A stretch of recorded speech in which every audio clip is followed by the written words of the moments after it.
এই যে হাদি ছেলেটা মারা গেল, ও বলতো আমি জুমার দিন মৌত চাই, আর জুমার দিনই মারা গেছে।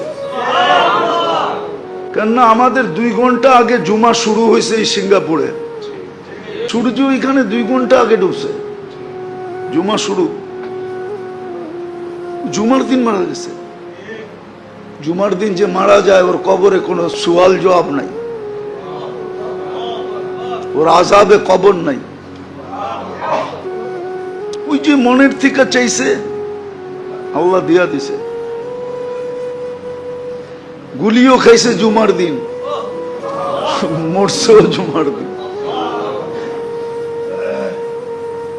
হ্যাঁ, ওর কপাল খুলছে, যে মারছে ওরটা পড়ছে, ওর কপাল পড়ছে,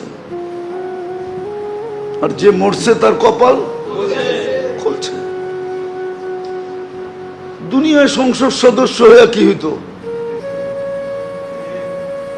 আর হাদিসে যেটা লেখা আছে ওইটাই যদি ওর ভাগ্যে জুটা থাকে তাইলে বাদশাহ থেকে বাদশাহ হয়ে গেছে।